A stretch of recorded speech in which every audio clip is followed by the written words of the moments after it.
Hello friends, welcome to my channel. आज मैं आपको ब्लाउज़ के बारे में थोड़ी सी जानकारी दूंगी ताकि हम जब ब्लाउज़ की कटिंग करते हैं तो उसमें आपको जो ब्लाउज़ की छोटी छोटी जानकारी होती है वो समझ में आनी चाहिए या मालूम होनी चाहिए। इसीलिए मैं आपको इस वीडियो में ब्लाउज़ के बारे में थोड़ी सी जानकारी दूंगी ताकि आपको ब्लाउज़ कटिंग करते वक्त ज़्यादा दिक्कत ना हो। तो देखिए, यहाँ पे आपको ये वीडियो देखने के बाद पसंद आया तो प्लीज़ लाइक करें, शेयर करें और हमारे चैनल को सब्सक्राइब करें। अब देखिए, ब्लाउज़ के बारे में आज मैं आपको बता देती हूँ कि जैसे पहले तो हम जब भी ब्लाउज़ की कटिंग करते हैं, ब्लाउज़ सिलना चाहते हैं तो पहले आपको जैसे बेसिक जो है वो आपको ठीक से करना चाहिए। जैसे जब भी आप डायरेक्ट ब्लाउज़ के ऊपर कटिंग करना सीखेंगे तो आपका ब्लाउज जो है वो ठीक से नहीं आएगा। लेकिन किसी किसी को जैसे सिलाई का काम थोड़ा बहुत आता है, वो डायरेक्ट ब्लाउज लेंगे सिलाई के लिए तो वो चल जाता है।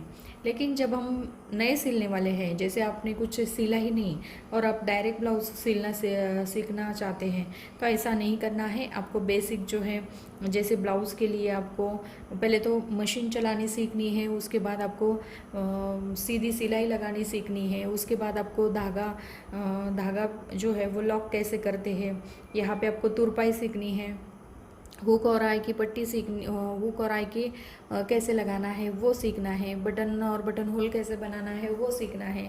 ऐसा थोड़ा बहुत बेसिक आपको पहले सीखना है। उसके साथ साथ फिर आपको जैसे सीधी सिलाई आने के बाद आपको ब्लाउज़ के बारे में जानकारी चाहिए कि आपका ब्लाउज जो है कितने सा जैसे मेजरमेंट लेनी आनी चाहिए। ब्लाउज़ की मेजरमेंट पहले आपको सीखनी है ताकि जब हम ब्लाउज़ की मेजरमेंट लेते हैं, जब भी आप मेजरमेंट लेने के बाद यहाँ पे आपको मार्जिन कितना लेना है। जैसे अस्तर का ब्लाउज़ होगा, अस्तर के ब्लाउज़ में क्या हो जाता है, अंदर के साइड में ये अस्तर होता है और उसके साथ साथ ये अस्तर वाला ब्लाउज जो साड़ी का जो ब्लाउज़ होता है वो रहता है। तो इसे हमें क्या करना पड़ता है, जैसे जितना हमारा अस्तर, जितनी हमारी लंबाई होगी, लंबाई में आपको आधा या पौन इंच मिलाना है। आधा या पौन इंच कैसे मिलाते हैं, क्योंकि यहाँ पे आप ऊपर के साइड में 1/4 इंच सिलाई में चला जाता है और यहाँ पे आपका 1/4 इंच सिलाई में चला जाता है। तो इसीलिए आपको क्या करना है, अस्तर वाले ब्लाउज़ में 1 इंच, आधा इंच एक्स्ट्रा लेना है लंबाई में। और जैसे दूसरा ब्लाउज़ होगा, नॉर्मल ब्लाउज़ होगा, तो उसमें आपको 1 इंच प्लस करना है। उसके साथ साथ आपको गला नापना है, जितना आपका गला होगा उतना ही आपको रखना है। सीधा नापेंगे तो इस तरह से लेना है और सेंटर में नापेंगे तो इस तरह से। जैसे आप सेंटर में नापोगे तो गला जब भी कटिंग करते हैं तब भी आपको सेंटर में ही नाप लेना है। जैसे आप लंबाई में सीधा नापते हैं और गला निकालते हैं तभी आपको वैसे ही उसके कटिंग के वक्त करना है। उसके साथ साथ में हमें यहाँ पे चेस्ट का नाप निकालना है। तो जब हम यहाँ से यहाँ तक नापते हैं, कभी भी जो एक्स्ट्रा पट्टी होती है, एक्स्ट्रा पट्टी से कभी भी हम नाप नहीं निकालते।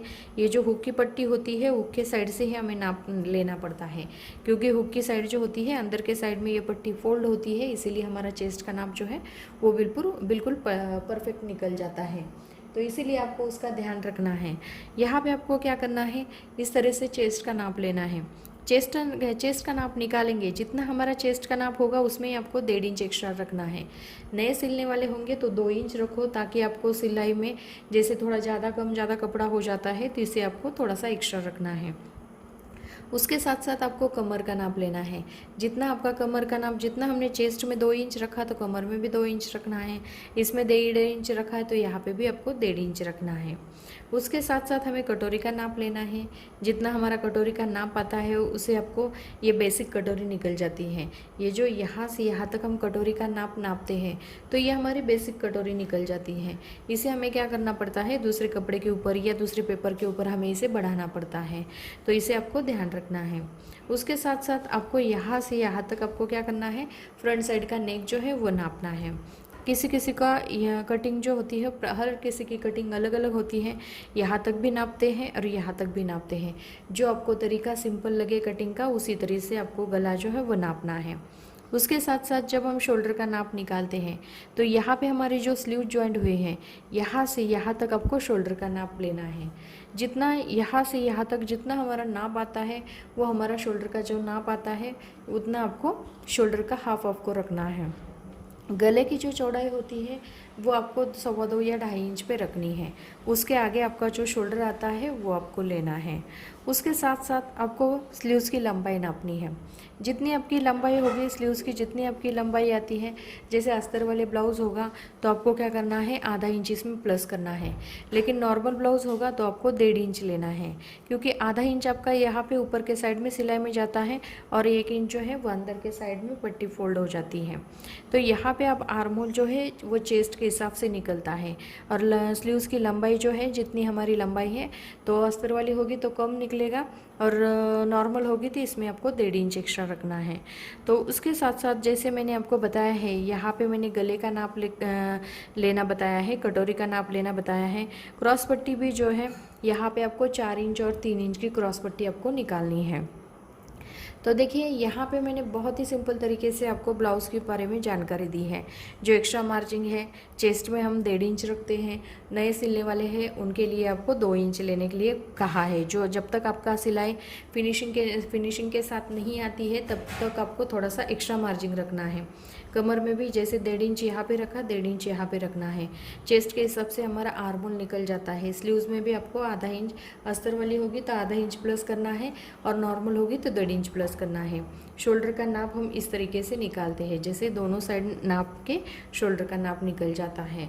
तो इस तरीके से कमर का भी नाप यहाँ से यहाँ तक नापोगे तो आपका पूरा कमर का नाप जो है, इसका डबल करेंगे तो पूरा कमर का नाप आपका निकल जाएगा। तो बहुत सिंपल तरीका है।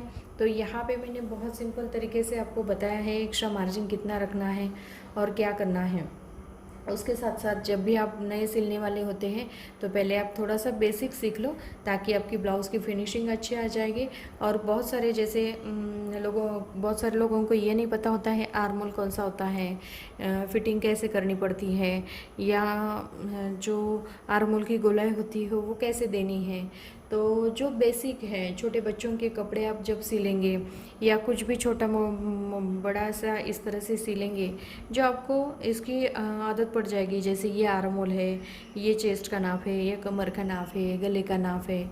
इस तरीके से आपको जो बेसिक जानकारी चाहिए वो आप पहले ले लो, उसके बाद ही आप ब्लाउज़ सीखना शुरू कर दो, ताकि आपका जो ब्लाउज़ है वो एकदम परफेक्ट आएगा। और जो जिनको थोड़ा थोड़ा सिलाई का काम आता है, जैसे हम रोज़ थोड़ा बहुत सिलते हैं, ये पुराने कपड़े हम सीधी सिलाई जानते हैं, मशीन के बारे में जानते हैं, या ब्लाउज़ की मेजरमेंट लेना जानते हैं, या थोड़ा बहुत ब्लाउज़ के बारे में भी जानते हैं, तो आप डायरेक्ट ब्लाउज़ के ऊपर सिलाई का काम करेंगे तो भी चल जाता है।